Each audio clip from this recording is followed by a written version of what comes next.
warahmatullahi wabarakatuh.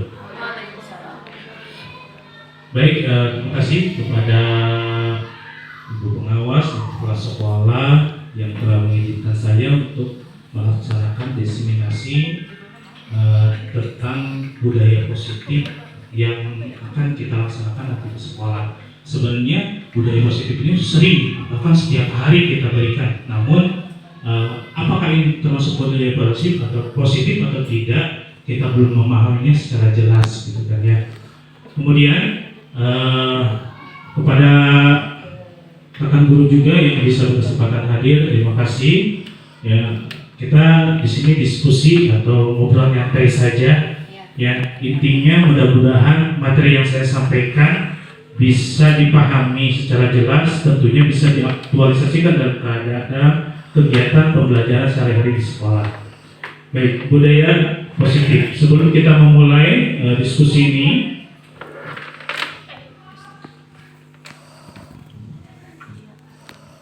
ini perkenalan sudah tahu ya. Ini saya Muhammad Derajat, saya calon guru penggerak angkatan 10 Kabupaten Bogor. Di mana saya di sini tugas sekarang itu melaksanakan diseminasi tentang budaya positif di sekolah ya. Udah tahu jelasnya ya. Baik, sebelum melaksanakan penjelasan tentang kegiatan diseminasi ini, tentunya ada kesepakatan kelas dulu. Udah ya, semuanya mungkin sudah bisa membaca, insya Allah ya. Dari datang tepat waktu, berpikir positif dan kreatif, berbagi ide dan pengetahuan, nanti kita bisa berdiskusi aktif ya. Kemudian menggunakan teknologi secara bertanggung jawab, silakan. Kita tidak batasi saya ya.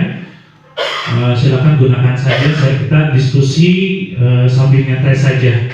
Meminta izin ketika masuk dan keluar ruangan, mengangkat tangan apabila perlu berbicara juga dipersilakan, terus menghargai teman yang sedang mengeluarkan pendapat. Mudah-mudahan kesepakatan ini sudah pas ya. Sudah pas ya semuanya ya? Sudah pas ya? Sudah pas ya?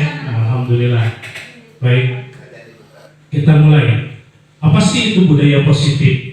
Budaya positif itu merupakan perwujudan, pelaksanaan gitu kan, dari nilai-nilai kebajikan sesuai dengan tujuan pendidikan nasional yang dijabarkan dalam profil pelajar Pancasila yang tadi sedikit dibahas oleh pengawas kita. Nah, nilai-nilai kebajikan itu apa? Ya, nilai keadilan, keselamatan, tanggung jawab, kejujuran, rasa syukur, lurus hati, berprinsip, hingga keamanan. Ini ada nilai-nilai kebajikan. Sebenarnya kita sering menerapkan itu dalam kegiatan sehari-hari di sekolah ya, menanamkannya kepada anak. Kemudian profil pelajar Pancasila itu ada 6 ya. Yang pertama, beriman, bertakwa kepada Tuhan yang Maha Esa dan berhak mulia, berbineka global, bergotong royong, kreatif, benar, kritis, dan mandiri. Ini adalah konsep tentang budaya positif, di mana budaya positif ada perwujudan dari nilai-nilai kebajikan, nilai-nilai yang luhur, nilai-nilai yang baik selama ini kita terapkan di sekolah, tentunya menyesuaikan dengan tujuan nasional dalam profil pelajar Pancasila. Dalam budaya positif ini, materinya itu terbagi ke dalam 7 submateri, dan mungkin nanti ada wah bagi kita gitu kan ya. Apa sih wahnya? Jujur saya juga ketika mempelajari materi ini tadinya meraba-raba seperti ini budaya bahwa kita harus menerapkan tentang budaya yang ada di Indonesia, terutama di daerah Bogor. Ternyata adalah mengenai tentang penanaman terutama karakter itu kepada anak ya.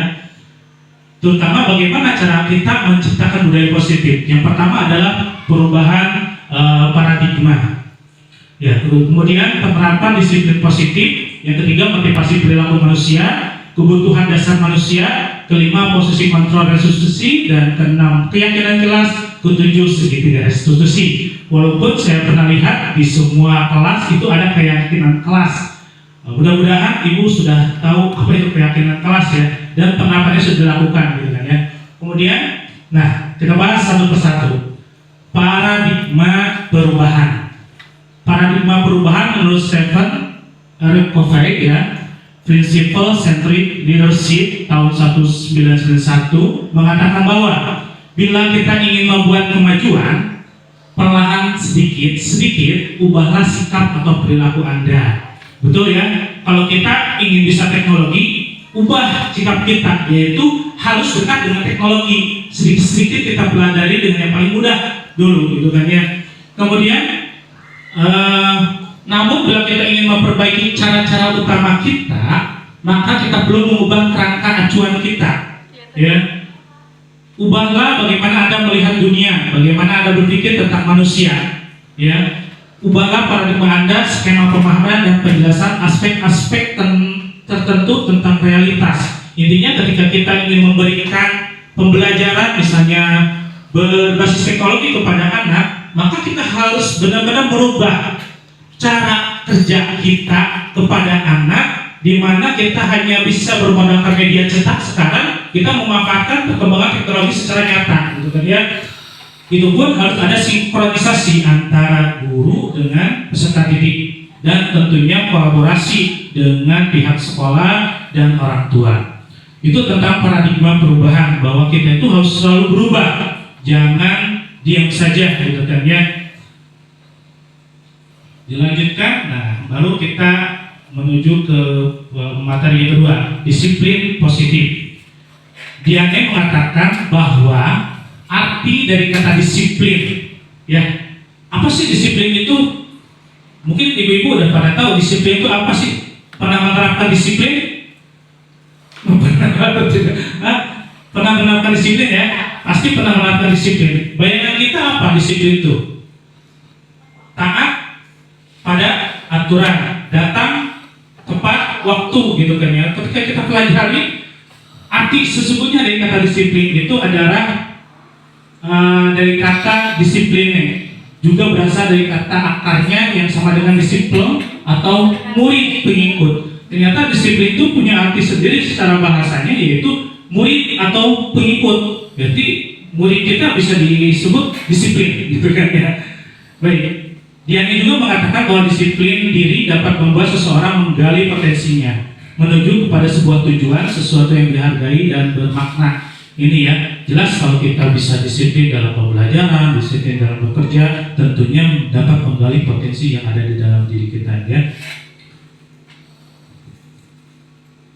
Nah, ketika kita melakukan suatu disiplin belajar, gitu kan ya, tentu ada motivasi perilaku manusia. Ketika kita melakukan sesuatu datang tepat waktu, gitu kan ya. Ketika kita melaksanakan PPM tepat waktu, tugas kita laksanakan dengan penuh tanggung jawab, ada motivasinya. Motivasi ini terbagi menjadi dua. Yang pertama motivasi ekstrinsik, yang kedua motivasi intrinsik. Nah, di dalam motivasi perilaku manusia ini kita terapkan nantinya di sekolah. Apakah anak ini mengerjakan tugas berdasarkan motivasi ekstrinsik atau intrinsik? Mana yang lebih bisa memahami atau menguntungkan bagi kita nantinya? Motivasi ekstrinsik itu terbagi menjadi dua, untuk menghindari ketidaknyamanan dan hukuman. Coba Bu, nanti kita perhatikan ketika dalam kegiatan pembelajaran, terutama dari tahun 2004-2025, ketika kita memberikan tugas kepada anak mengerjakan itu tugas karena berasal takut karena hukuman oleh kita atau tidak, gitu kan ya. Nah, kalau takut dengan hukuman dengan kita, ditakutkan ketika kita tidak ada, anak tidak mengerjakan tugas, karena memang ada unsur dari ekstensif itu, hukuman dari kita. Kemudian untuk mendapatkan imbalan atau penghargaan, sering anak mendapatkan nilai 100 di ulangan, ternyata kita lupa ya, yang dapat 100 kita kasih uang 10.000 misalnya, ternyata dapat membawa dampak yang kurang bagus pada anak. Nanti anak hanya belajar ingin termotivasi hal itu, gitu kan. Kalau tidak ada, anak akan turun lagi. Itu saya pernah melaksanakan itu. Saya menjadi murid waktu kelas D ya. Ketika kelas 1, kelas 2 SD saya nggak biasa aja, gitu kan ya. Ketika kelas 3, guru saya Pak Haji Toto, gitu kan ya, pengawas sudah pensiun, kepada saya, kalau kepada murid-murid yang dapat ranking ke-1 bebas bayar BP 3 dulu itu. Saya benar-benar belajar, gitu kan ya, sampai dalam waktu 1 tahun saya peringkat 1 terus bebas BP 3. Tapi setelah itu kelas 4, kelas saya biasa lagi belajarnya. Itu ditakutkan juga mengenai kepada siswa kita nanti ya penerapannya. Kemudian yang paling menguntungkan adalah motivasi intrinsik, yaitu untuk menjadi orang yang mereka inginkan dan menghargai diri sendiri dengan nilai yang mereka percaya. Jadi anak ini melakukan suatu tugas itu bukan serta-merta dia ingin mendapatkan imbalan, tetapi ingin menghargai. Ketika ingin mendapatkan nilai 100, dia ingin menghargai suatu proses pembelajaran yang dia laksanakan, gitu ya. Kita lanjutkan berikutnya tentang motivasi perilaku manusia. Nah, tentunya motivasi perilaku manusia ini berkenaan tentang kebutuhan dasar manusia. Yang pertama, kebutuhan untuk bertahan hidup. Yang kedua, kebutuhan kasih sayang dan rasa diterima. Ketiga, kebutuhan penguasaan. Keempat, kebutuhan kebebasan. Kelima, kebutuhan kesenangan. Nah, ketika kita memberikan suatu pengajaran kepada anak, mana nih yang kita utamakan terhadap anak itu? Misalnya kebutuhan kasih sayang dan rasa diterima. Ini sering sekali terjadi di lingkungan sekolah kita. Ternyata anak itu prestasinya kurang bagus, padahal pembelajaran yang kita lakukan itu sudah kita buat sebaik mungkin gitu. Kenapa? Ternyata ada kebutuhan rasa sayang terlebih dahulu yang harus kita penuhi. Mungkin di rumahnya ada masalah, ketika ada masalah dibawalah. Nah ini kita harus bisa, ya harus bisa sampai ke sana terlebih dahulu anak itu. Kita lihat, makanya mengobservasi terlebih dahulu untuk kegiatan pembelajaran sekarang ini, gitu kan ya. Kemudian ada kebutuhan kesenangan, ya. Jangan memberikan pembelajaran yang memang berpusat pada guru terus. Berikan kegiatan pembelajaran yang memang yang diinginkan oleh anak. Karena di sini menyangkut tentang kebutuhan kesenangan. Kalau kita sudah memahami kebutuhan dasar manusia terutama diterapkan kepada siswa, insya Allah kegiatan pembelajaran kita bisa berjalan sesuai yang kita inginkan. Nah, ini yang akan nanti saya akan tanyakan. Posisi kontrol restitusi. Apa itu posisi kontrol restitusi? Di mana menempatkan posisi kita untuk menahan, mengatur, bahkan menunjukkan anak untuk melakukan sesuatu. Di antara boleh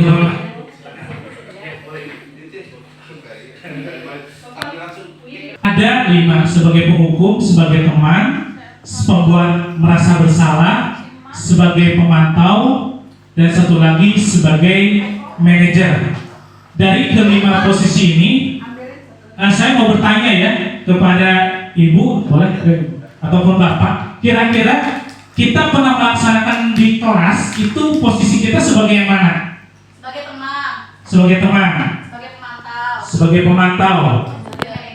Sebagai manajer. Sudah memahami tentang ini? Sudah. Sudah. Sudah sedikit.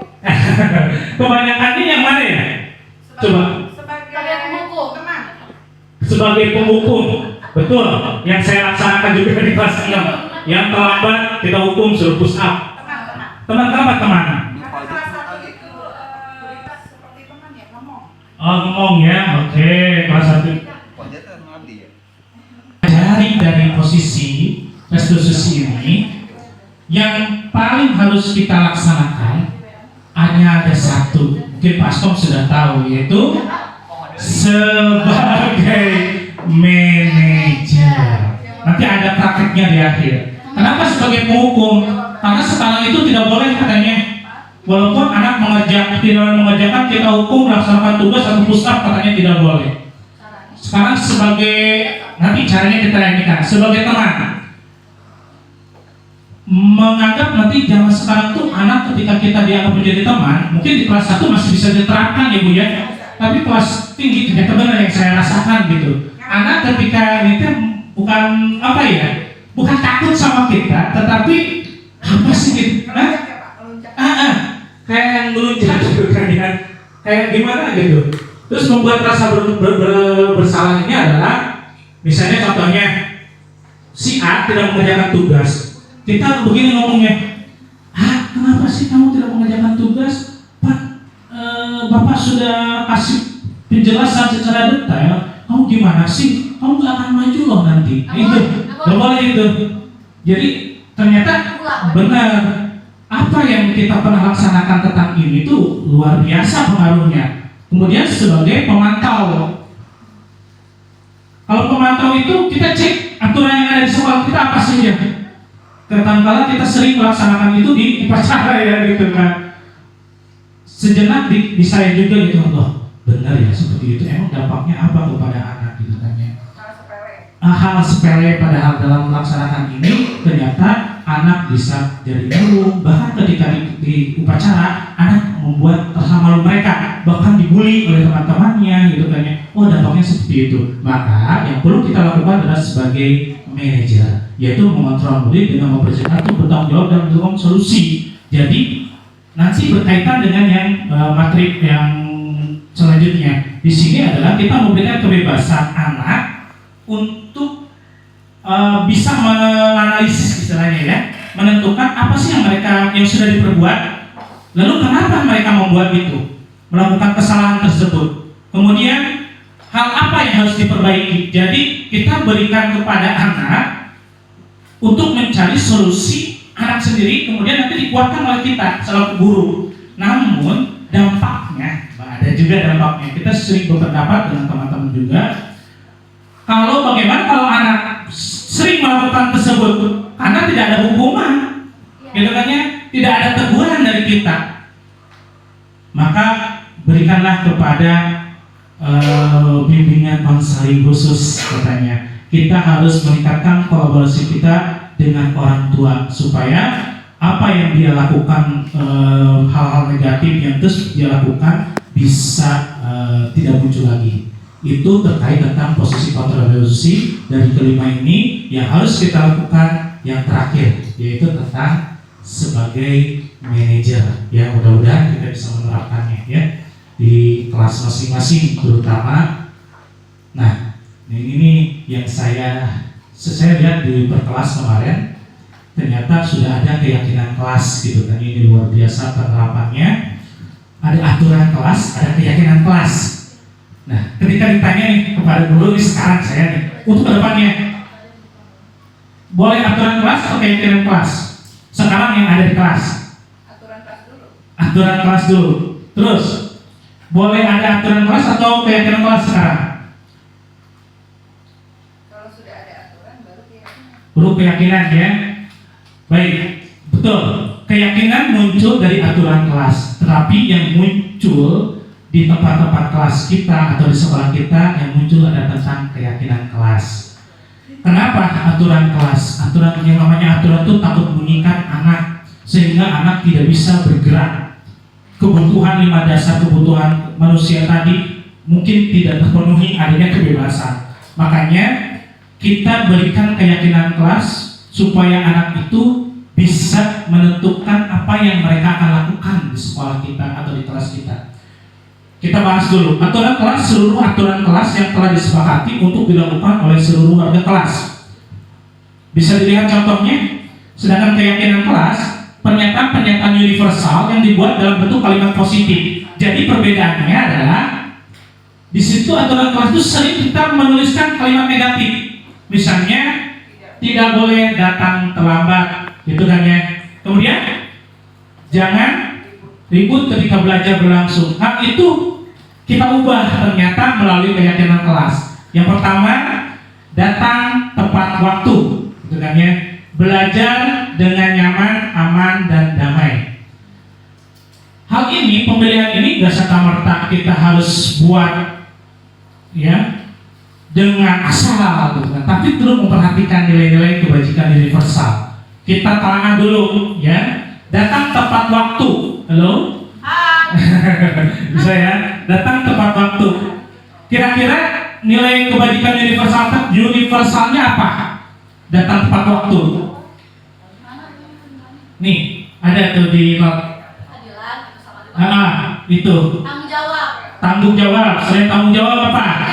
Disiplin. Tuh, ada tanggung jawab, ada disiplin. Tuh, jadi hal itu harus ada nilainya. Jangan kita buat keyakinan kelas tapi tidak ada nilainya, harus ada nilainya. Kemudian yang kedua, belajar dengan nyaman, aman, dan damai. Kira-kira nilai kebajikannya apa? dengan nyaman dan damai. Ini nih di sini nih. Nyaman dan damai. Nyaman, aman, kasih sayang. Bisa. Siapa lagi? Komitmen. Ya, berkomitmen, betul. Ada lagi. Kesabaran, Keamanan bisa ya. Terus? sabar, Ya, ini ya, ini menyangkut tentang nilai kebajikan itu nanti mungkin untuk pelajaran tahunnya akan berikutnya kita bisa menerapkan hal ini gitu kan ya. Dan itu juga selain bapak, ibu dan saya pun terbuka ketika mempelajari ini gitu kan ya. Mungkin kita tidak tahu karena memang belum mempelajari ini insya Allah gitu kan ya. Cuma penerapannya melalui konsep-konsep. Jadi Pak, punten dipotong. Nanti kalau kita ke kelas yang baru di tahun depan, itu yang harus dibuat itu aturan atau keyakinan? Aturan dulu ditentukan, misalnya Tetap ada. tetap aturan dulu. Walaupun dengan bahasa yang tadi kan yang tidak negatifnya ada. Kalaupun ada bahasa itu. Nah, gini, aturan dulu kita buat, kemudian aturan ini kita sama-sama buat menjadi keyakinan kelas. Nanti yang ditampilkan, nanti buat menjadi bahan tempelan di kelas itu adalah sudah menjadi keyakinan kelas. Iya makanya ditanyakan itu yang harus kita tempel itu aturannya atau Keyakinan kelas sekarang. Jadi itu, tapi tetap bermuara pada aturan kelas gitu ya. Ya mungkin seperti itu gitu kan, ini gambaran jelas. Kita sering menerapkan aturan kelas gitu kan ya. Nah, ini ada hubungannya dengan posisi kontrol restitusi kita. Penerapannya menerapkan tentang segitiga restitusi. Kenapa dikatakan segitiga? Karena ada 3 langkah. Yang pertama, menstabilkan identitas, ya. Yang kedua, validasi tindakan yang salah, dan yang ketiga, menanyakan keyakinan. Ini ada 3 tahapan yang menurut dosen untuk menciptakan kondisi bagi peserta didik dalam memperbaiki kesalahan mereka, sehingga mereka bisa kembali pada kelompok mereka dengan karakter yang lebih kuat. Ini ya, dan ini yang perlu kita lakukan. Dan saya pernah mempraktekkan kemarin, dan itu nyata kejadiannya, sekaligus juga kelas 5, gitu kan ya, permasalahan dari kelas 5 dengan kelas 6, ya kita mempermasalahkan, dan alhamdulillah ketika terjadi kesepakatan, kejadian itu tidak timbul kembali. Nah ini contohnya mungkin ya.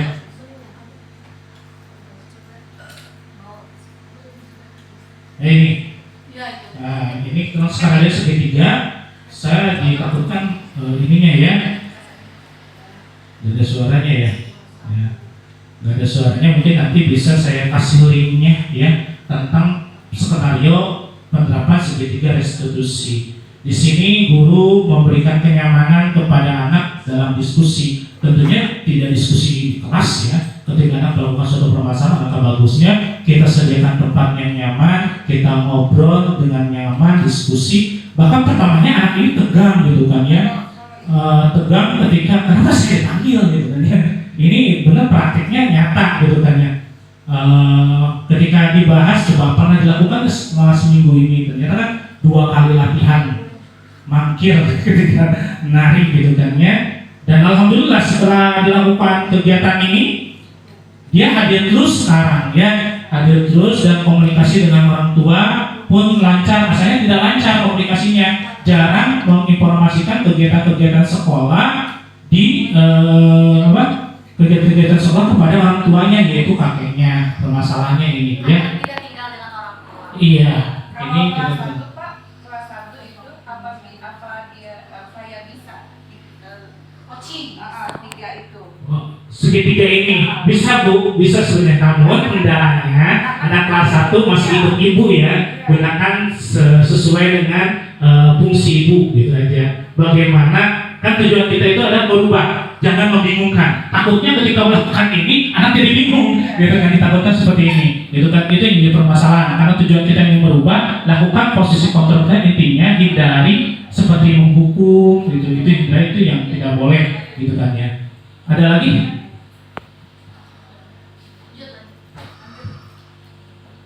Mungkin ini aja cukup sampai di sini ya pemaparan saya tentang budaya positif ya, budaya positif yang ada di lingkungan kita yang harus kita terapkan. Ya, tentunya harapan saya ke depan saya bisa mempraktekkannya di dalam kelas dan kepada rekan-rekan juga sama ya. Walaupun sudah kemarin mempraktikannya, itu terlihat dari apa? Dari adanya keyakinan-keyakinan kelas yang ada di masing-masing kelas saya sudah lihat. Namun tentunya bukan hanya keyakinan kelas kita yang harus kita pahami di sini atau kita lakukan, tetapi juga bagaimana kita bisa mengontrol perilaku siswa kita untuk berbuat baik. Salah satunya gunakan posisi kita sebagai posisi manajer. Langkah-langkahnya karena bagus kita bisa menerapkan segitiga restitusi. Ada pertanyaan kan? Tadi sudah ya? Dalam proses kita diskusi ada langsung pertanyaan. Terima kasih yang sudah ada yang mau bertanya. Ya. Bu Ayu mau tanya Pak Jar. Boleh, silakan. Oh iya Pak. Oh bener jadi. Udah nembak doang. Mirip Bapak betul. Disampaikan kalau misalkan aturan itu kita buat dulu ya Pak ya, baru dirubah ke keyakinan kelas. Berarti intinya di situ kita merubah dari yang kata yang negatif menjadi lebih positif. Nah itu berarti bersama-sama dengan siswa kan membuatnya ya, Kayak kesepakatan kelas. Oke, mungkin intinya di sini tadi pertanyaannya yaitu aturan kelas itu dibuat oleh kita sendiri gitu. Nah, oke, aturan kelas kita buat itu sama-sama dengan anak gitu kan ya. Misalnya anak-anak kita sekarang tuh akan membuat aturan kelas. Nah, ketika kita membuat aturan kelas, kemudian nanti kita akan membuat keyakinan kelas. Keyakinan kelas inilah yang akan kita laksanakan dalam kegiatan sehari-hari. Contohnya aturan kelas. Misalnya kita bimbing, misalnya tidak boleh datang terlambat. Coba apalagi anak ketika diajarkan menggunakan kalimat negatif pasti anak ikut-ikutan. Selain tidak boleh apa katanya jangan, bisa seperti itu.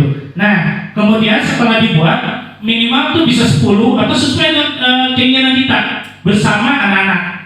Aturan ini ya kita sepakat dengan anak-anak. Kemudian kita buatkan masing-masing dari aturan ini keyakinan kelasnya. Kita misalnya tadi tidak boleh datang terlambat ke kelas. Nah anak-anak kira-kira nih kita buat nih supaya tidak bolehnya hilang. Gimana? Diskusi kepada anak. Ketika anak mendapatkan kesulitan, kita bisa bantu. Jadi aturan ini bukan hanya keinginan guru saja kita buat yang nantinya menjadikan suatu keyakinan, tetapi aturan ini kita buat berdasarkan hasil diskusi dengan anak. Pak, kalau memang keinginan kita aturannya tidak ada, apa bisa ditambahkan? Bisa. Ya, makanya kita berikan keleluasaan, kebebasan kepada anak dalam kegiatan proses pembelajaran pada saat kita akan melaksanakan kegiatan pembelajaran. Tentunya akan sedikit berbeda dengan tadi ada kesepakatan, ya kesepakatan kelas tadi ya. Kesepakatan kelas itu bisa muncul itu ketika kita bisa setiap akan melaksanakan kegiatan pembelajaran. Ya, misalnya kita akan melaksanakan kegiatan pembelajaran seperti apa nih? Kita berikan kebebasan kepada anak dulu. Tentunya bukan anak terus yang menentukan, tetapi kita harus mengimbangi keinginan kita seperti apa dengan kebutuhan anak. Jangan sampai keinginan kita dan kebutuhan anak tidak tersampaikan. Itu akan pembelajaran yang kita inginkan tidak akan tercapai. Mungkin itu ya Bu Ayu ya. Ada lagi? Ya? Apa? Silakan. Tentang disiplin ya Pak. Disiplin. Saya sih sering sharing sama anak gitu. Yes. Kenapa sih Bu gitu nggak boleh pakai sepatu putih padahal kan tidak mengganggu pelajaran. Betul. Ya. Pakai sepatu putih di hari Senin nggak mengganggu pelajaran gitu. Terus yang laki-laki rambutnya panjang gitu dan tidak mengganggu pelajaran, betul gitu ya. Tidak pakai ikat pinggang juga tidak mengganggu dia belajar. Betul. Atau bajunya dikeluarkan pun tidak mengganggu dia belajar. Anak-anak suka menanyakan bahwa disiplin ini tidak hanya diterapkan nanti ketika kita sekolah, Tetapi ketika kita berada di lingkungan masyarakat, maka disiplin ini pun aturan ya. Jadi disiplinnya berupa aturan. Maka di lingkungan masyarakat pun ada aturan-aturan yang harus kita laksanakan. Kalau dari sekolah saja kita sudah tidak mau menaati aturan, bagaimana nanti kita di lingkungan masyarakat? Nah, yang ingin saya tanyakan adalah kalau proses sekarang kan tidak boleh ada hukuman gitu ya. Termasuk dengan kesepakatan kelas. Misalnya, kan setiap anak itu berbeda-beda karakter ya. Betul. Ada yang bisa kita coaching, atau kita kasih tahu 1 kali, 2 kali, anak itu nurut gitu. Betul. Kenapa tidak mengerjakan PR? Kendalanya misalnya ada bukunya Bu, atau misalnya orang tuanya tidak memberitahu ada kabar PR dan lain-lain misalnya. Oke, 1 kali, 2 kali. Ada anak yang emang terus gitu ya, karena tidak ada hukuman gitu. Jadi anak ya udahlah, gak diapa-apain gitu ya. Boleh nggak dibikin kesepakatan bahwa misalnya yang tidak mengerjakan PR misalnya, atau hukumannya itu lebih ke menulis sambung, misalnya cuma 5 garis atau 5 huruf iya gitu ya. Tidak berlembar-lembar, supaya dia ada motivasi gitu nantinya supaya mengerjakan PR. Kalau yang karakternya memang susah untuk didiskusikan, sudah di coaching dan lain-lain. Sedangkan kan tadi tidak boleh ada hukuman gitu. Bagaimana itu Pak? Gitu. Baik, di sini hukuman di sini dapat memberatkan anak sehingga dapat menimbulkan suatu hal yang negatif ke depannya. Misalnya ketika dihukum anak menjadi malu, kemudian anak menjadi sakit gitu kan ya. Tapi kalau memang sudah menjadi suatu kesepakatan kelas, silakan laksanakan dengan catatan. Utamakan dulu posisi kita sebagai control manager. Kenapa anak itu bisa melakukan itu? Kita harus observasi dulu. Tapi kalau memang sekiranya anak itu terus melakukan, makanya ini yang kita diskusikan Bu dulu ya. Ketika kita kolaboratif, ini salah satu ditanyakan, bagaimana kan posisi kita sebagai manajer? Posisi kita harus menggunakan segitiga restitusi, ya. Ketika anak membuat masalah, biarkan anak menentukan masalahnya kenapa, alasannya apa, lalu menentukan rencananya supaya tidak menggunakan masalah itu, tanpa harus diberikan hukuman, gitu kan ya. Ditakutkan anak mengulangi itu lagi. Itu kita tanyakan, ya apa, ya gimana lagi? Aturan sekarang seperti ini. Kalau sekiranya anak melakukan seperti itu, lakukan kolaborasi dengan orang tua. Baiknya seperti apa? Ya, kalau nanti adanya hukuman tadi, takutkan motivasi anak itu ke depannya mereka melakukan hal-hal yang baik. Kalau ada hukuman terus, bukan dari diri mereka sendiri. Ditakutkan seperti itu. Kalau memang sudah ada kesepakatan, alangkah bagusnya kan kita ingin merubah sikap anak itu boleh. Namun catatan tadi bahwa ada 3 motivasi perilaku anak. Salah satunya adalah anak melakukan sesuatu itu karena adanya ditakutkan menjadi hukuman. Nah, ketika tidak ada hukuman, nanti ketika di masyarakat atau apapun mereka acuh terhadap aturan. Ditakutkan seperti itu. Jadi biarkan Dengan masyarakat kan ada hukuman, ada konsekuensi seperti itu. Kalau kita tidak bertanggung jawab, aturan. Betul. Sedangkan di sekolah tidak boleh. Itu yang di polemik kemarin kita. Saya tanyakan dengan guru SMA. Seharusnya tetap hukuman ada di SMA. Kenapa? Karena kan anak tidak selamanya anak ketika dia tahu ini tetap bisa berubah, tapi tetapnya bahasanya mereka beliau masih mengatakan bebal gitu kan. Masih ngarian cara bahasanya gitu kan. Terus bagaimana? Ada alasan juga gunakan coaching atau bimbingan konseling. Kalau udah dengan dia tetap begitu, panggil orang tuanya. Seperti itu. Jadi juga tantangan guru itu sekarang seperti ini. Di sisi lain ingin kita merubah anak dengan ketegasan kita, tetapi terbentur aturan bahwa kita harus mendapatkan suatu posisi kita sebagai manajer, memberikan keleluasan kepada anak untuk memahami masalahnya, mencari kenapa melakukan masalah itu, dan mencari solusi untuk mengubah masalah itu menjadi suatu hal-hal yang positif dan tidak dilakukan lagi. Ada lagi mungkin? Itu mungkin yang bisa dijelaskan ya. Bu Ayu, terima kasih, dan Bu Nurul yang telah bertanya, dan kepada rekan lain juga ya. Bu Rita tadi tentang aturan dan kesepakatan seperti apa yang harus ditempelkan gitu kan, yang harus ada di kelas-kelas.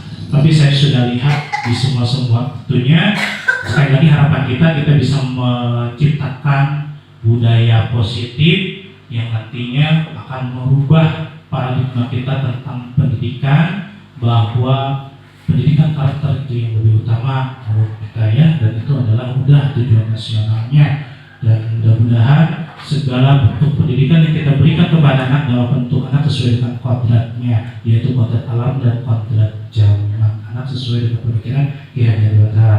Itu aja yang bisa saya paparkan. Mohon maaf mengganggu waktunya dan waktu istirahatnya. Pengajian dahulu ditutup dulu ya. Sekian, mohon maaf kalau ada kesalahannya. Wabillahi taufiq wal hidayah. Wassalamualaikum warahmatullahi wabarakatuh.